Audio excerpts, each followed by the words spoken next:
Hi there, I'm Dr. Myrdalis Diaz-Ramirez, and this is the Design Your Physician Life podcast. Welcome to this episode brought to you by our Maxillary Mastermind.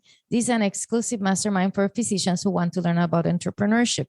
It is a personal and professional development program for physicians who are looking to learn more. Today, we have a very special guest, Dr. Sadaf Lodhi from drsadaf.com. We have a great conversation with Dr. Sadaf about changing and your transformation from burnout to online success. Are you ready? Let's go. Welcome to the Design Your Physician Life podcast, where you will get excited about being a physician, learn the tools that can help boost your success, and great tips from successful doctors. Join us to unlock the keys to an amazing physician life. And now, here's your host, Dr. Myrdalis Diaz-Ramirez.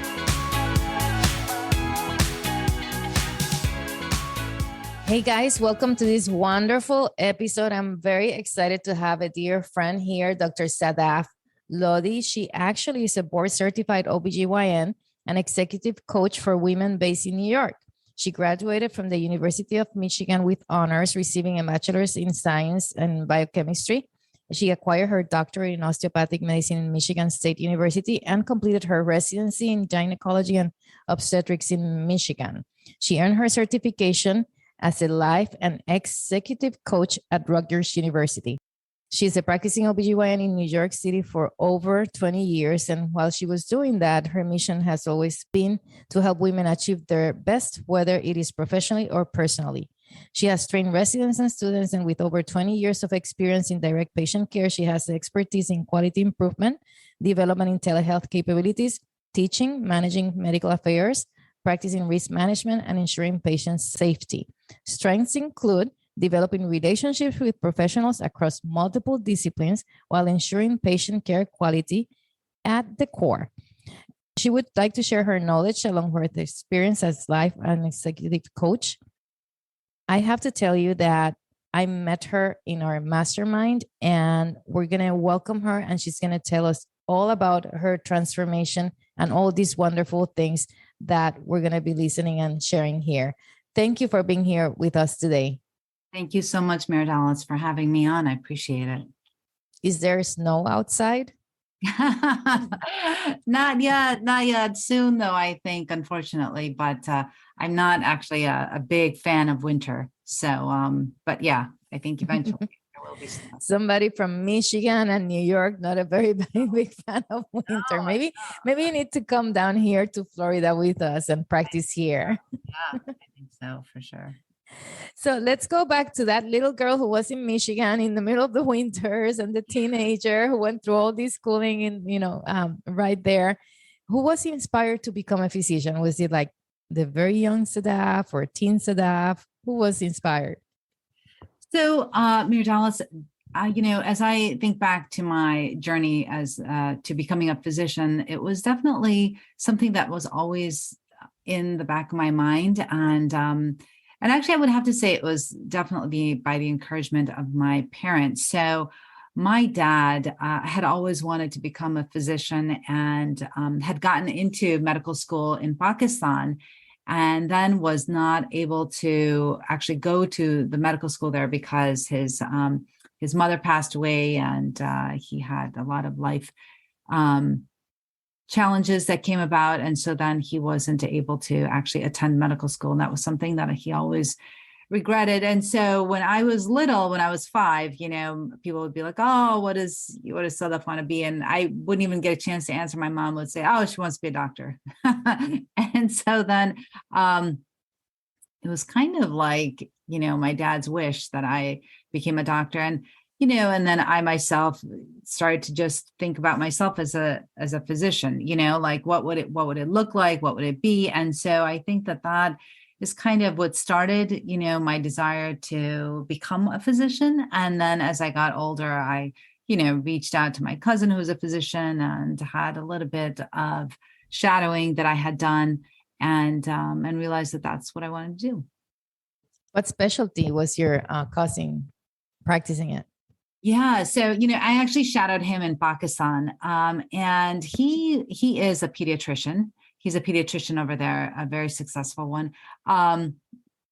And when I went to Pakistan, so actually I went to Pakistan in 1988. And I went to a hospital with him and shadowed him. And I saw the impact that he had on his patients and what he was able to do for them. And then just my desire to become a physician then just solidified. And I decided that I wanted to be a doctor. Definitely though, going into medical school, I had no idea what I wanted to do.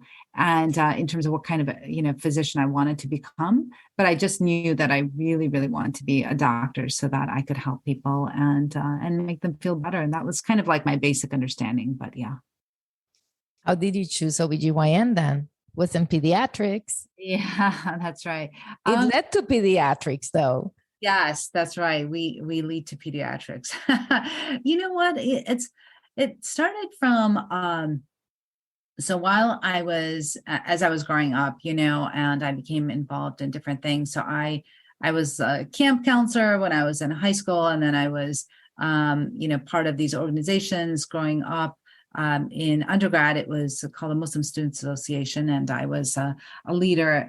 I was the vice president for that. And what I noted was that a lot of times women were not in the forefront of making change and of I just felt like they were more in the shadows and really didn't have that much of a voice, at least what I had noted from just my community and just from growing up. There are very little role models, very few that I had growing up. And I just didn't really see anyone. I mean, I knew of one woman who was an OBGYN. It was my friend's aunt. And she, when I asked her, once I got into medical school, I asked her, what she would recommend, is a good field, because I was interested in OB. I just wasn't sure what the lifestyle was going to be like. And she told me, do anything except OB, because she was a gynecologist and she felt like it was very difficult. And I definitely did not heed her warning because I went and I became an OB.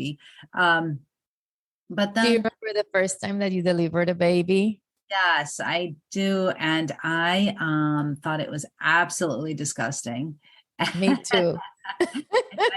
Me too. That deterred me like, oh, wait. But it was lovely, but it wasn't at the same time. There were many complications in that one. That wasn't a good experience for me, but yeah, for sure. I mean, it was, all the smells and the blood and the fluid and all of that, right? And but it's funny because I became an anesthesiologist and we have all that, like the puke. I call it the glamour of medicine. I tell my husband it's the glamour of medicine, dealing with all the body fluids and stuff, counting urine and doing all this stuff. That's right. But anyways, we love what we do in general, but that didn't deter you from becoming an OBGYN. So who was this special person or a special moment that you had that was your aha moment? Yeah, I'm going to do this. Yeah. So, as I went through med school, I decided to, I did more rotations in OB because I felt like it was something that I was starting to like, but I wasn't sure. So I did a few more rotations, and then it just kind of, solidified it for me because I enjoyed helping women. And I just saw, I enjoyed bringing babies into the world. And the more I did it, the more I fell in love with it. And I actually had done a prayer to see whether or not I should, focus on OB.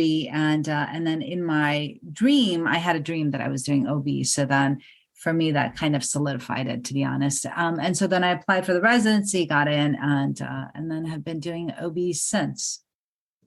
And then you went on to 20 years of OB. I did. So right now, outside, including residency, it's 22 years, but yeah, I mean, it's a lot. It's definitely, and as you probably know, OB has a very high burnout, as well as ER and a lot of other specialties. So OB can be definitely draining. In your case, developing a career in OB, tell us about where you worked, which I know you were in academics, you taught a lot for a very long period of time. Tell us about now that you're transitioning into other things, like you're doing locum tenens and you're doing your coaching, and we're going to talk about that transformation shortly, but tell us about how it was from your training going into that world of teaching was there like a gap where you did any private work besides teaching? So I love teaching, and I did, yes. So I did start a private practice. I had one in 2016 where I did GYN and I had a med spa, and I really enjoyed aesthetics. But I realized that in order to make a business successful, you have to have volume. And at that time, I didn't have volume, and I didn't know how to attract clients and patients and stuff and things like that. And so I ended up closing that. But, I gained a lot from that. And what I learned was really the business aspect of medicine and how to make your business successful and what you really need to do, and really how much time and energy is required in order to make that business successful. And then you went on to teaching, and you were there for a long time. Yep. So I've been at this locums facility that I'm at. There are residents, there are medical students, and so I'm lucky enough to be able to teach them. I was also working with an academic hospital where I was teaching residents and students and giving lectures and doing grand rounds and all of that. So I really enjoyed that. And that I always knew that I loved to teach. And so then I wanted to incorporate it into, currently what I'm doing. And I know we're going to get into that, but yeah, so I really enjoy teaching, and I enjoy empowering others to have the knowledge to make decisions for their own bodies. And there's that theme of the things that we like since we were younger and the things that we keep doing. It's just like a little bit of a snowball that gets into what we're doing. It's like an evolution. You bring all those experiences, wants, knowledge, feelings into what you're doing today, which, you're developing your coaching career in sexual health, specifically for Muslim women, which is something very well needed.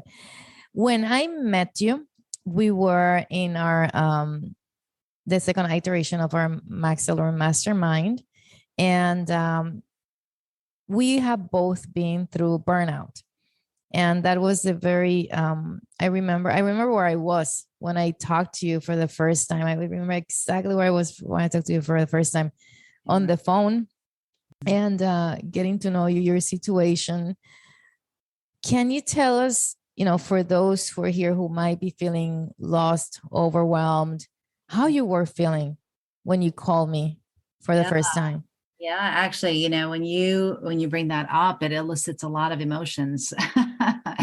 And I was definitely, when I called you, I was very, I wouldn't want to say despair, but I was very upset. I was burned out. I was just disheartened by medicine. I was not, I was very, I guess I would say sad. I was trying to figure out what I wanted to do, where I wanted to go. I'd been doing OB my whole life, and I wasn't really sure what path I was going to take. And I knew that I liked OB, but I just didn't want to do that for the rest of my life. I just feeling so tired, and I just didn't have the motivation to keep delivering babies and just keep on the path that I was doing. I wasn't enjoying it, and I didn't want to go through my whole life not enjoying what I was doing. I did have a desire to educate. I did have a desire to, work with women. It just, the call, the frequency of it, and just the litigation. I mean, everything with OB is just so draining. And I felt really lost, actually, when I was speaking to you initially. How do you feel today compared to that day that you called me? Yeah, I mean, I feel much better in terms of having a path and knowing where I'm going to go and what I'm doing. I have more of a goal of the things that I want to achieve.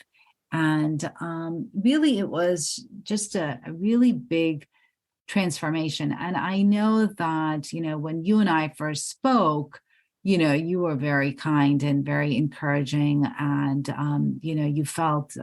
I felt a real connection with you. And I was definitely very grateful for that. And you connected me with a lot of people that I had never even heard of, that I didn't know. I didn't know what they did.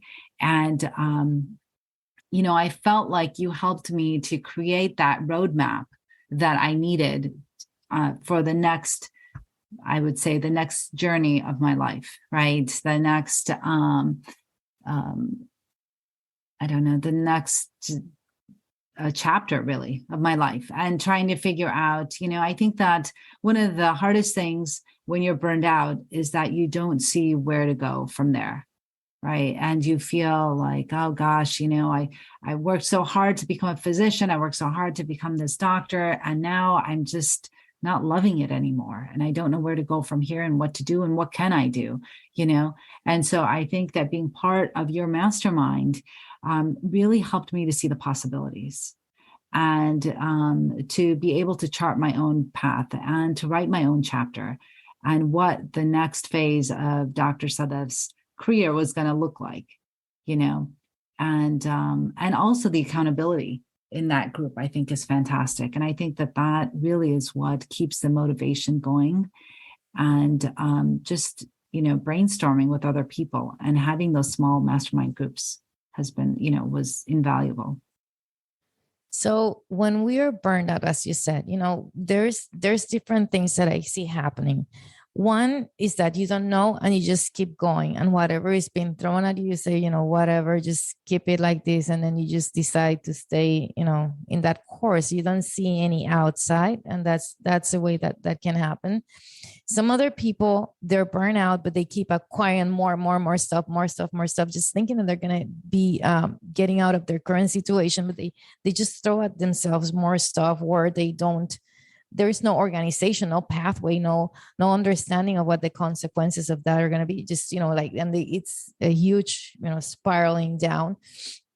And then where, and some people don't look for help, right? They don't know that helps exist. They don't know about options of things that are there that can be done for you to get out of burnout. And I found entrepreneurship, that's what I've been sharing.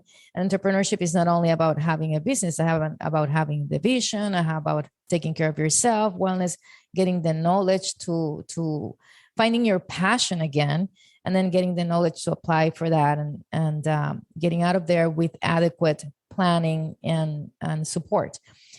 In your case, when you went through this, how do you think you were doing at that time? How do you identify your burnout process? And in your transition, which were key things? And how long did it take you to really feel that you were out of burnout? Yeah. Well, so I don't know in terms of knowing when I was really out of burnout. I think I would say it probably took like a year, at the place where I'm at right now, I feel much better in terms of just really having a roadmap of knowing where I want to go and what I want to do. I think that is the biggest thing. And knowing that there are other possibilities, right? Initially when I was burned out, I was thinking, oh, I don't know, maybe should I go work in an urgent care? Should I do like concierge medicine? And all of those things are fantastic, right? For people that really want to do and feel passionate about it. But I didn't want to do that. I didn't want to go and become a concierge physician. And I'm still on call 24/7, which is one of the things I absolutely hate about OB, is always being on call. And I didn't like that. And I don't want to do that. And so I think that being part of that mastermind helped me to kind of flesh out my ideas and see what is it that I really want to do? What is it that makes me happy? And what part of being an OB is what part of that do I like the most? And if I'm able to flesh that out into something else, into another type of position for myself, and see if that would help with my burnout. And it did, I think when I started out initially with your mastermind course, I was thinking telehealth, and that's what I really wanted to do. But then I realized that there were a lot of roadblocks to being a telehealth physician, being a provider, right? And this as well as I do, is that you have to be, it's very regulated, first and foremost. Secondly, you have to be a provider. You have to have a license in the state where the patients are in. So that would mean that if I wanted to do something nationally, I would have to get a license in 50 states. I mean, that doesn't even make sense. And then you have There's one that's right now that covers so many, but you have to practice in one of those states for 25% of your practice, which I understand New York and Florida are not part of.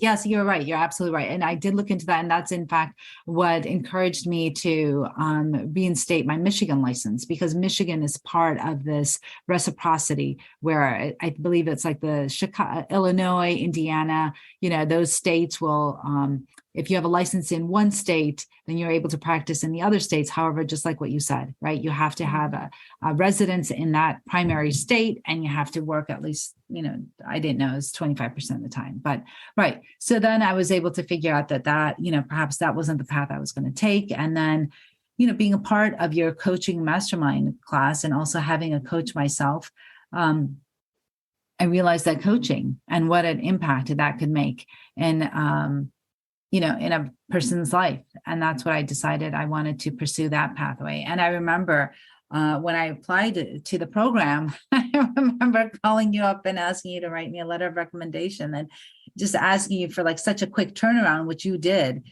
thankfully. And I got into the program that I wanted. But really, I mean, it was so last minute that I was like, oh, well, let me just try this. And that has really opened up many doors for me.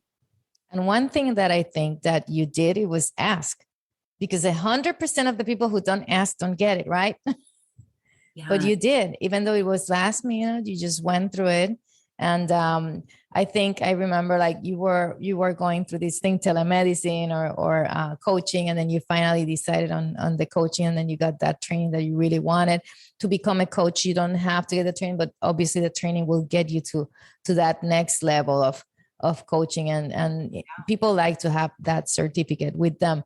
And so that was wonderful when you did that. You finally had found like even some peace within yourself. You said like you have direction, and you were still going to be helping people with your OBGYN degree. You were going to still use your skills, your coaching, which you love to educate, to teach, and like kind of everything came together for you.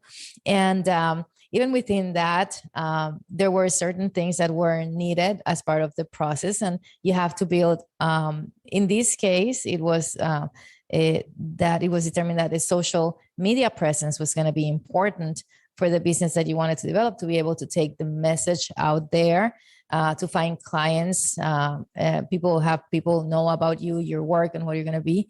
And then you even became like immediately you had a TikTok that was like went viral. And tell us about that experience. That happened pretty quickly. That was awesome. Yeah. So, as you stated, Myrdalis, I actually started my social media last November. So it's been a little bit over a year. And I wasn't really sure where it was going to go or what was going to happen. I started Instagram and TikTok, and I hired somebody to help me get started on those two platforms. The whole point of me doing it was to empower and to educate women. And I didn't know that it would resonate with so many women, or with really, and it's not just women that follow me, obviously it's also men. So yeah, I got really lucky with the two videos that initially went viral. The first one had 1.2 million views. And then the second one actually ended up with 4.3 million views.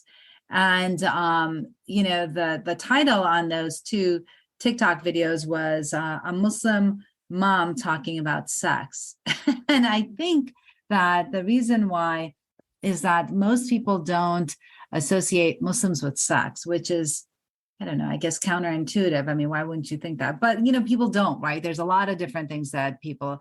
How are Muslims born? Yeah, I know. I don't know. It's a mystery. Oh, we have solved that. You did.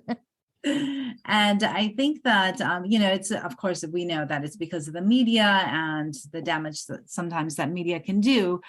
But, and so, when you put the two words together, like Muslim and mom and sex, people are like, what the heck? What is that? And then, of course, obviously they'd have to go to my platform to see that I'm actually a gynecologist. And so, It legitimizes it a little bit, but I think that it's just the intrigue of, what that TikTok had said in the message. And so the whole point of me going out on social media was to empower and educate. And that's really my why, and why I even do it, right? Because on TikTok, as you know, there's a lot of, you get followers, but you do get a lot of haters too. And so, everyone has their own viewpoint, and thinks that, perhaps talking about, because Islam is seen as a conservative religion, and what most people that see it as such don't understand is that Islam is actually a very sex positive religion. And so they don't see why, a Muslim mom would want to go on social media and talk about sex. And they're like, oh, you're not being modest, it's shameful, you shouldn't do it. So that's actually why I do what I do, is to empower and educate women about their own bodies so that they can make educated decisions regarding, contraception, or how they want to be involved with their partners, or, and then I also talk about even basic anatomy, right? Like basic anatomy. Yep. And, you'd be surprised. I mean, even though you and I are both physicians, and we know, how many holes a female patient has in her, vulvar region, not many people do. So it's really to educate and let people know, and women know about their bodies. And, of course, I talk about sexual health as well. So I talk about orgasm and arousal and libido and the sexual response cycle. And more recently, I've been talking to other physicians about mental health. So about anxiety and depression and how that shows up in relationships. So all of those things. I've also talked about domestic violence, so basically issues that women encounter, and that, they may not know about resources and what they can do and things like that. So a little bit of advocacy as well. It was surprising. It was such a wonderful surprise to see that in such a short period of time, with such a few seconds right there, you took that message to millions of people. And it's message that we have to take as physicians. We have great knowledge, and tons of people don't know this. So having that degree of being a physician puts you in a special position. Then physician, Muslim, mom, and sex, like, whoa, explosive. Yeah, let's listen to this, Dr. Sadaf, what she's telling us. For that, there was also a process, like we're talking about in the entrepreneurial part of it. And you had your clinic before, but you were really not doing any social media. For this one, you went ahead and hired somebody to help you with your social media in a period of time. If you're someone, a doctor who's considering social media, what do you think we should think about, before hiring somebody based on your recent experience, in the last year and a half? Yeah, absolutely, Myrdalis. I think that's a great question. So I think social media is one of those things that I did not know anything about. And I didn't know, the algorithms and how it pushes, how the algorithm will push your video forward and this and that.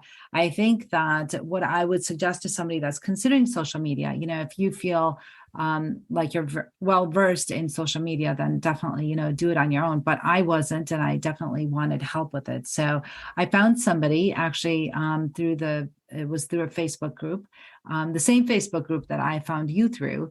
And it was this medical student who is now a resident, but she no longer does my social media. But initially she was doing it. And she already had her own platform. So she knew the way that the algorithm worked. And so, it's a lot about like trending videos, trending reels, and doing short clips. And that's really what moved. That's how I got followers and things like that. It's also about using keywords, right? So for your ideal audience, what are the keywords that you're going to use? Mine is Muslim mom. And that really tended to resonate with a lot of people. And that's how I got a lot of the followers. it's understanding just that you have to be consistent in posting, right? So if somebody is starting social media, if you post like once or twice a week, that's probably not going to get you a lot of views and a lot of engagement. And so the algorithm, what I learned is that it tends to push out videos that get a lot of engagement as well. So if, people are talking and posting comments on your video, and then if you're responding, then the algorithm sees it as a conversation worth promoting. And so then it keeps passing that, keeps pushing that video further and further out. And so the more comments you have, the more engagement you have in your videos, the higher the views are that you get in like, for example, TikTok or Instagram and things like that, which is important if you're trying to gain followers. And also if you are trying to promote a message. So I think that those are a few things that I learned, but definitely being consistent. And I've noticed that, like, if there were weeks where, not weeks, I've never gone a week without posting because then it's just going to kill your account. At least that's my understanding. But what I do is I post at least 3 to 4 times a week on both of those platforms. So TikTok and Instagram. And the good thing is that you can post the same thing, right? You can post the same reel or whatever you're doing on both platforms. And so that you can get more mileage out of those reels that you're posting. But the important thing is consistency. And I think that we see that with entrepreneurship all the time, right? Myrdalis, I mean, you probably know this as well, is that you have to be consistent in putting out your message so that people see it. And, what I learned. And so I have currently I'm in another program for business. And what that coach has said, which I think is very true, is that the biggest killer of entrepreneurship is obscurity, right? Is that people don't know that you are there and willing to help and that they have a problem that you can solve. And so that's where the social media comes into play. And by putting yourself out there, and I think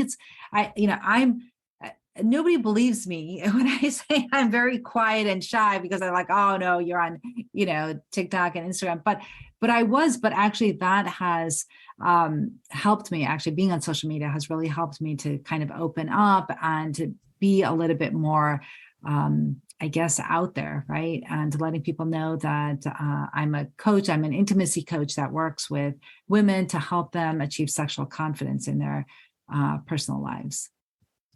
Let's talk about those listening to your message.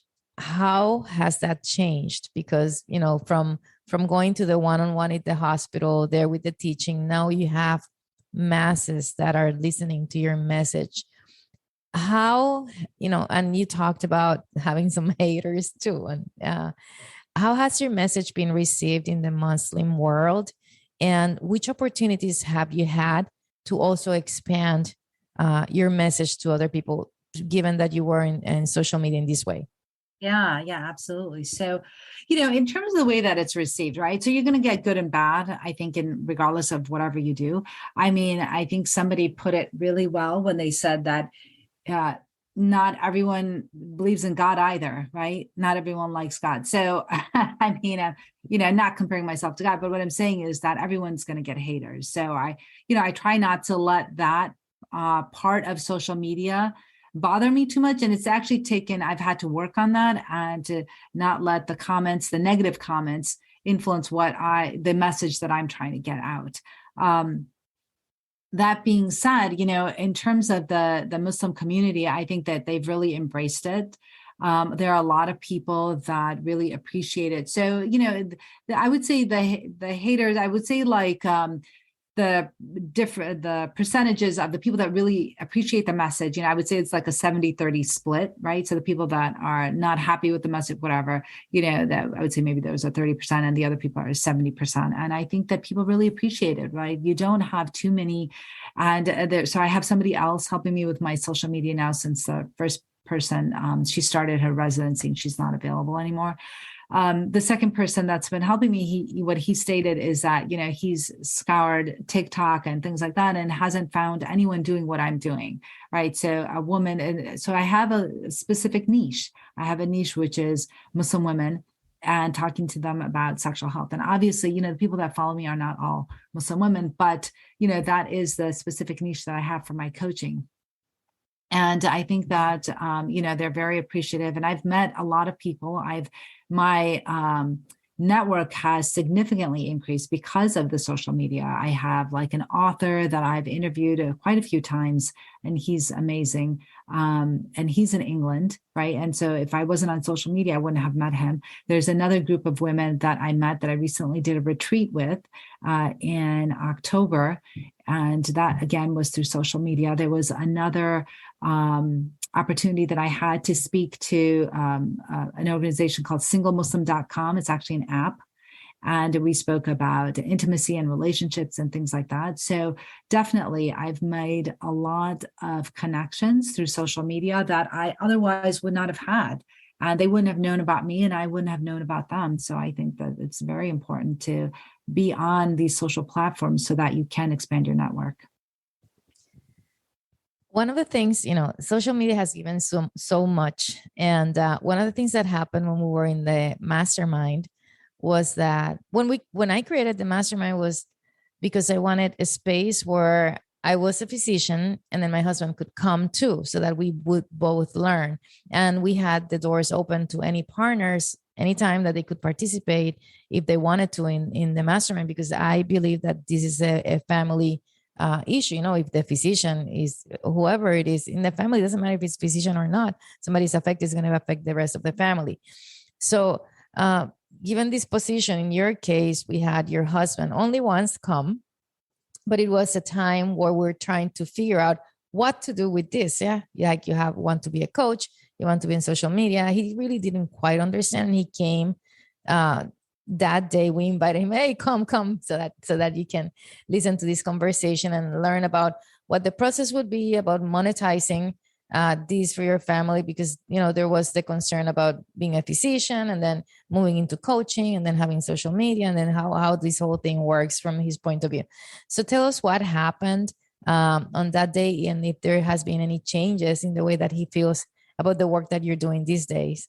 Sure. No, absolutely. So, when I invited him to come on to one of our meetings, I think it was really eye-opening for him, because I think he saw it more as a passion project or maybe a hobby or a side gig that I was trying to do on the side and not really taking it very seriously.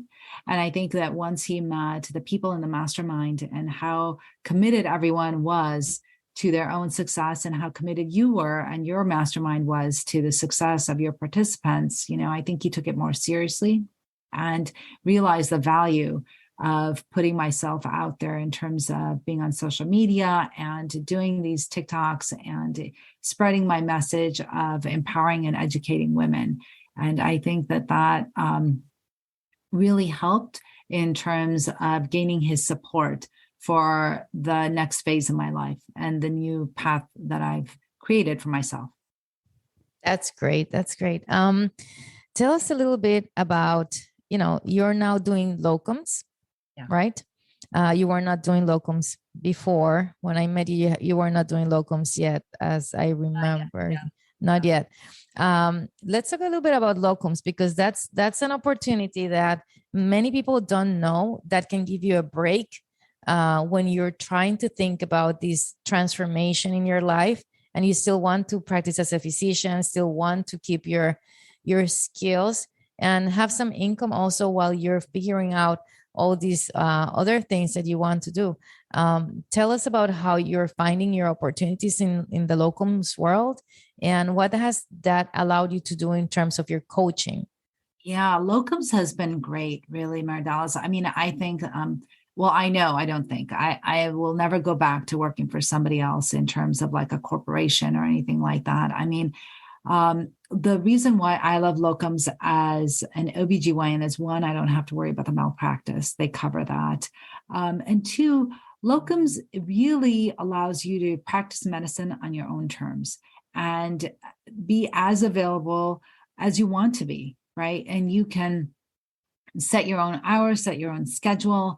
And I think that really, for me, the flexibility that it gives is really, really important to me. And then also, like you stated, be able to keep up my skills. I never want to lose my skills in terms of being able to deliver a baby or lose my operating skills, my surgical skills that I have, right? I think that because once you lose those surgical skills, then it's very difficult to find a program that, would help you to regain your skills.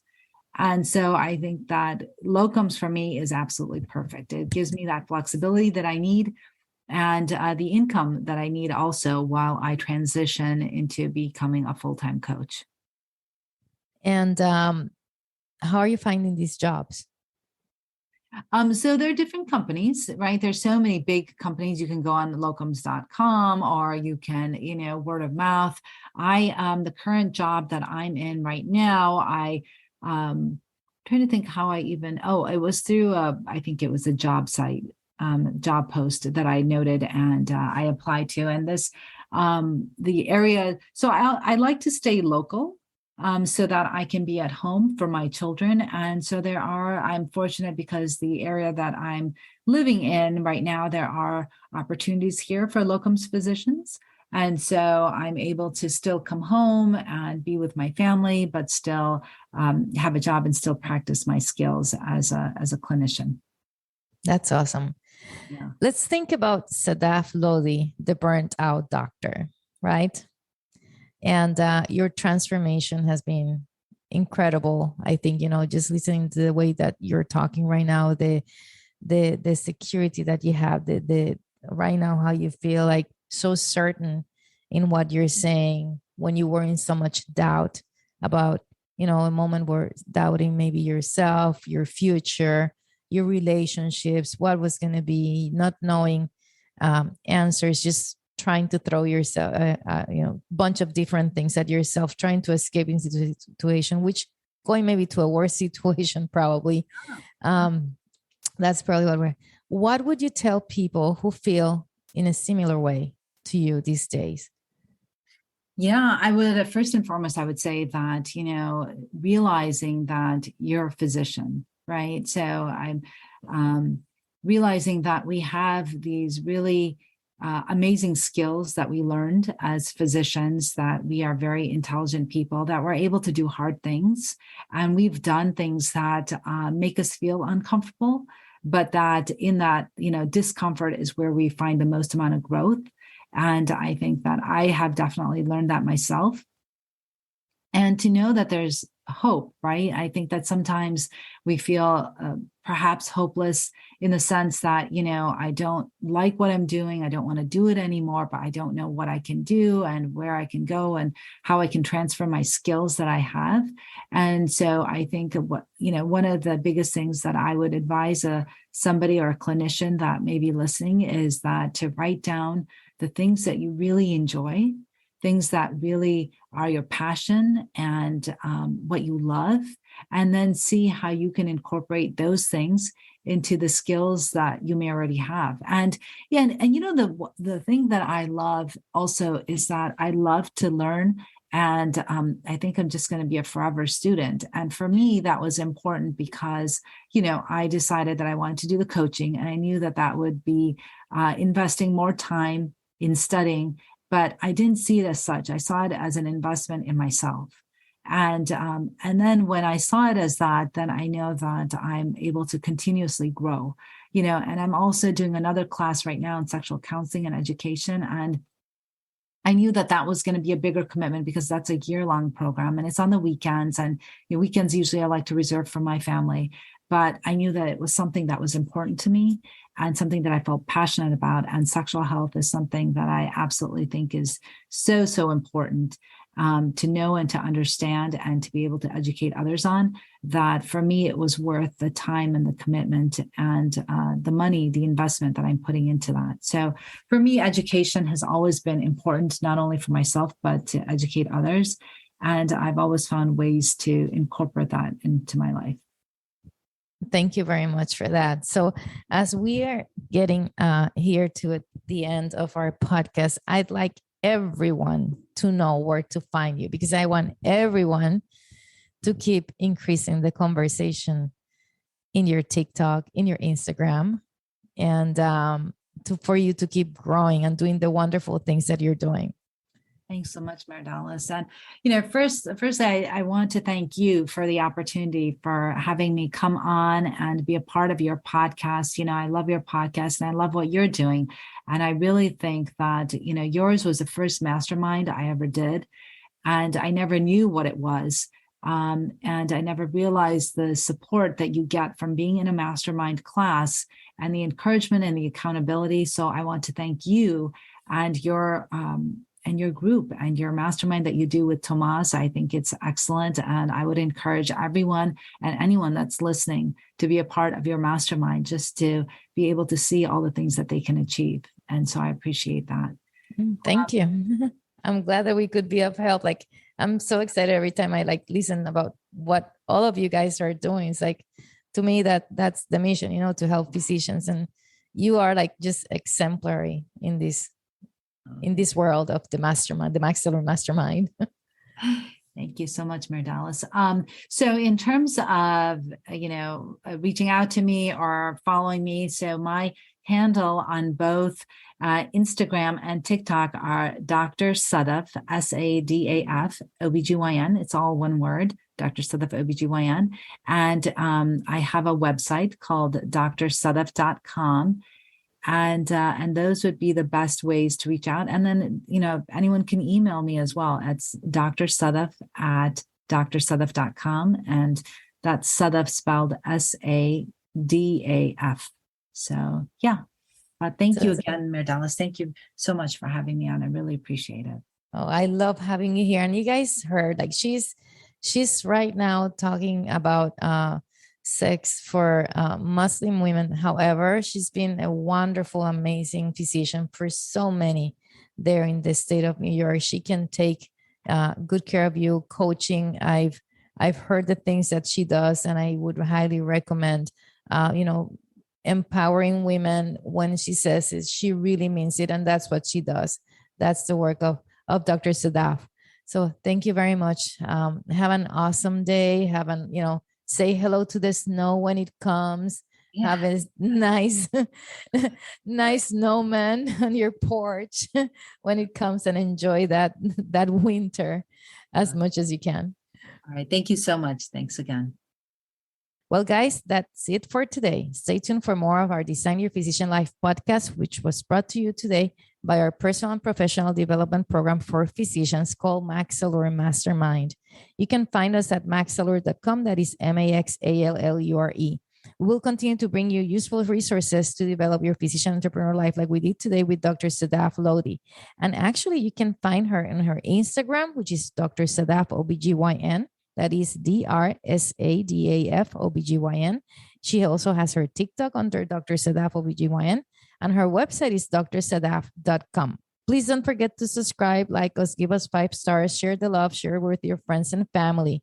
See you later. Thanks. Bye. Please remember that Design is not providing specific financial, medical, or career advice. Our only intent is to stimulate your appetite for growth by sharing our experience and those of our speakers, coaches, and guests. Your personal growth and success will be unique to your circumstances and your hard work. We sincerely hope you enjoyed the show and look forward to seeing you next week.